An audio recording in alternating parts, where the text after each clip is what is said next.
The Daily Brad Devotions. Today's reflection with Pastor Jeff Eliscopides. Pastor, morning. Happy Monday. 3 days to go, Pastor.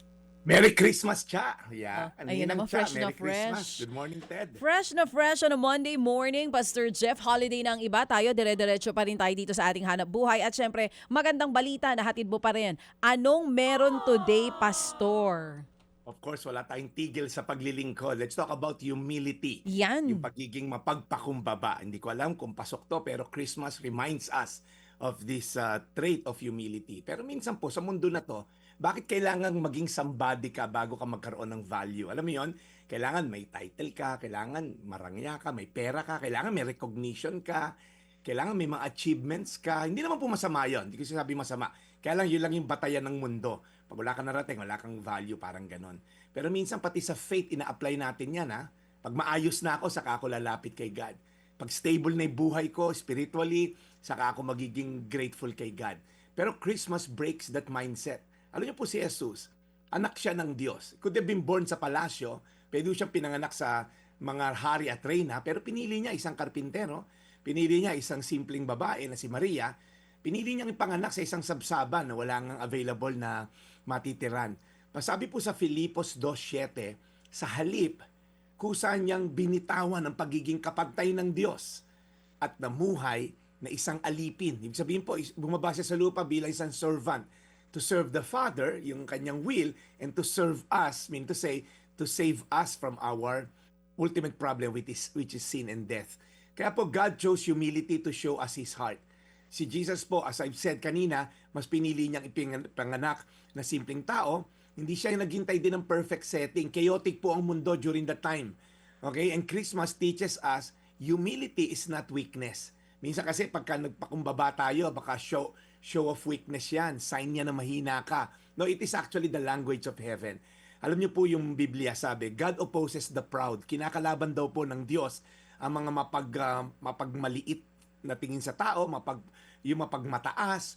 God opposes the proud, pero binibigyan daw niya ng grasya ang mga tao mapagpakumbaba. Pinili po ng Diyos ang mga mabababa upang pahiyain daw yung mga mapagmataas.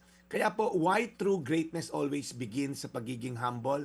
Ito pong leadership principle na to, the higher the building, the deeper the foundation.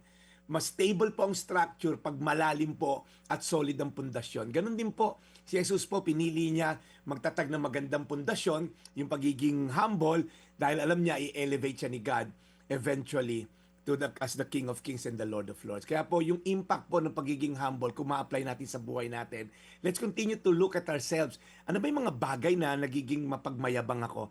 Ano ba yung mga pinopost ko sa social media? Gusto ko lang ba talagang ipakita na bless ako o paparamdam ako sa mga follower ko, I have arrived. May narating ako. Ito na yung bag ko. Ito ngayon yung lugar ko. Kaya ingat din po tayo sa pagpo-post sa social media. Ano po ba talaga yung totoong motivation natin? Is it humility? Or is it just, to show na pag may narating ako, mas igagalang ako ng tao? Hindi po totoo yun. Gagalang ka ng tao, kundi sa karakter mong mapagpakumbaba. Reflection question lang po. May bahagi ba ng puso ko na naghahanap na recognition kaysa obedience kay God? Pangalawang tanong, can I trust God even mababa ang sitwasyon ko at mababa ang season ko ngayon? Ano yung tinuturo sa akin ng Diyos in the humility season na ina-apply ko ngayon sa buhay ko? Kaya po again, patuloy po tayo magpakumbaba kasi kakampi natin ang Diyos pag tayo mapagkumbaba. Pag tayo nagmataas, magiging kalaban natin ang Diyos. Kaya prayer ko lang, Lord, turuan mo kami maging mapagpakumbaba. Turuan mo kami katulad ng anak mo na si Jesus na mas pinili na maging servant. He came to serve, not to be served. Pwede naman siya naging hari, pero pinili niya maging servant of all. Kaya again, gusto ko lang pong ulitin, Filipos 2:7, sa halip kusa niyang binitawan ang pagiging kapantay ng Diyos at namuhay na isang alipin. Tayo po'y manalangin. Panginoon, yung pagiging servant po ni Jesus, ang kanya pong conclusion na to, yung pinaka-ending na to ay siya namatay sa krus ng Kalbaryo upang kami iligtas sa aming mga kasalanan. So Christmas is not just about the birth of Jesus Christ, but the death of a Savior. And then namuhay siyang muli on the third day upang kami maligtas totally sa aming mga kasalanan. Kaya Panginoon, ngayong Christmas season, turuan mo kami, Lord God, maging mapagpakumbaba.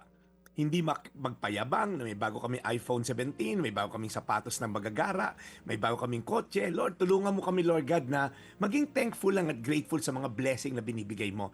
At hindi maging source ng inggit ng mga tao sa paligid namin. Tulungan mo kami magkaroon ng wisdom sa pagpo-post sa Facebook at mga social media namin.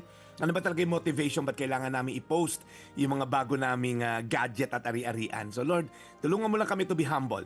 Gayahin namin ang anak mo na hindi pinili maging hari or sino man, but chose to be a servant to serve us and to save us eventually.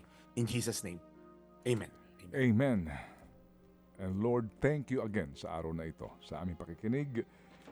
Paalaala mula po sa inyo, sa pamamagitan po ni Brad Jeff, we continue to pray sa kanya pong ginagawang pagmimisyon sa aming programa at sa aming pong lahat.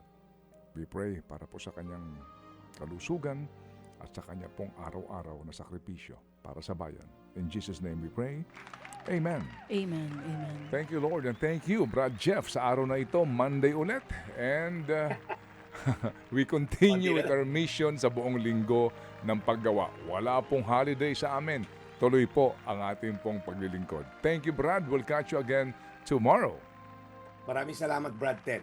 Tayo po'y naglilingkod sa Diyos at sa tao. Thank you, Ted at Cha, sa oportunidad na binibigay niyo sa akin sa araw-araw. Ito po yung Daily Brad. Your daily dose of inspiration. Thank you, and serving the people, Brad Jeff Eliscopida sa ating The Daily Brad. Mga kapatid, brothers and sisters, saan ka pa? Dito na tayo sa totoo. Dito na tayo sa True FM. Mga kapatid, mag-subscribe and follow po kayo sa social media accounts ng True Network PH. Yan po kami. Hanapin nyo lang True Network PH, Facebook, Instagram, YouTube, TikTok, and podcast. Mapa Apple or Spotify man yan, mahahanap nyo kami. Lahat ng mga napapanood at napapakinggan nyo po sa programa, nasa social media accounts namin yan. So, paano mga kapatid? See you sa social media!